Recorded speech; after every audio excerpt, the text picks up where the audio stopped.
ನನ್ನ ವಾರ್ಸಾ ಕಥಾ ಸಂಕಲನದ ಎರಡನೆಯ ಮುದ್ರಣವನ್ನು ಕ್ರಿಯೇಟಿವ್ ಪುಸ್ತಕ ಮನೆಯವರು ಹೊರತಂದಿದ್ದಾರೆ.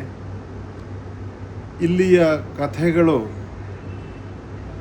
ಗಡಿಭಾಗದ ಬದುಕನ್ನು, ಅಲ್ಲಿಯ ಸಮಾಜವನ್ನು, ಆ ಒಟ್ಟು ಸಮಾಜದಲ್ಲಿ ಏನು ಆಳುವ ಒಂದು ವರ್ಗ, ಆಳಿಸಿಕೊಳ್ಳುವ ಇನ್ನೊಂದು ವರ್ಗ, ಇವರ ನಡುವೆ ಇರುವಂಥ ಸಂಬಂಧಗಳು ಯಾವ್ಯಾವ ರೀತಿಯಲ್ಲಿದ್ದಾವೆ, ವಿಶೇಷವಾಗಿ ದೇವದಾಸಿಯ ಒಂದು ವ್ಯವಸ್ಥೆಯ ನೆಲೆಯಲ್ಲಿ ಇಲ್ಲಿಯ ವಾರ್ಸಾ ಅನ್ನೋ ಕಥೆಯಲ್ಲಿ ಅವಳ ಸಂಘರ್ಷ ಇದರಲ್ಲಿ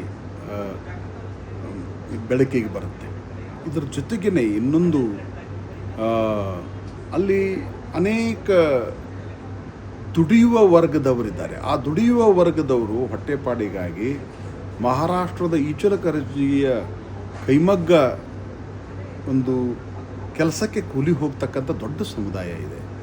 ಅಲ್ಲಿ ಬರ ಬಿದ್ದರೆ ಏನಾಗ್ತದೆ ಅನ್ನುವ ಸಂಕಟಗಳು, ಮನುಷ್ಯ ಸಂಕಟಗಳಿದ್ದಾವೆ, ಶೋಷಣೆ ಇದೆ.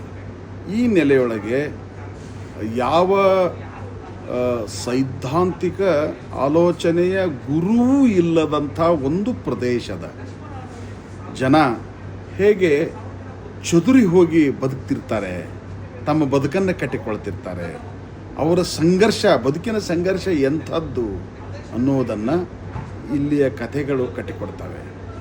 ಮರಾಠಿಯ ಒಬ್ಬ ಕಥೆಗಾರ ಮತ್ತು ವಿಮರ್ಶಕ ಜಿ.ಕೆ. ಐನಾಪುರ್ ಅವರು ಹೇಳಿದಂತೆ, ಚೌಗಲೆ ಅವರ ಕಥೆಗಳು ಬೆಳಗಾವಿ ಜಿಲ್ಲೆಯಿಂದ ಶುರುವಾಗಿ ಮಹಾರಾಷ್ಟ್ರದ ಈಚಲಕರಂಜಿ, ಜಯಸಿಂಗಪುರದ ಮೂಲಕ ಮುಂಬೈನ ಕಾಮಾಟಿಪುರದಲ್ಲಿ ಅಂತ್ಯಗೊಳ್ತವೆ.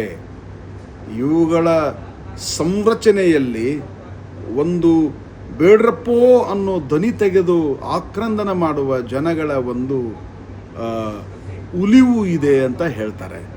ಈ ಹಿನ್ನೆಲೆಯೊಳಗೆ ಇದೊಂದು ಕನ್ನಡದ ಮಹತ್ವದ ಕೃತಿ. ಕನ್ನಡದ ಓದುಗರು ಖಂಡಿತ ಇದನ್ನು ಓದಿ ಒಂದು ಆಲೋಚನೆಗೆ ತಮ್ಮನ್ನು ತೊಡಗಿಸುವ ನಿಟ್ಟಿನಲ್ಲಿ ಮಹತ್ವದ ಕೃತಿ ಅಂತ ನಾನು ಇಲ್ಲಿ ಹೇಳಲಿಕ್ಕೆ ಬಯಸ್ತಾ ಇದ್ದೇನೆ.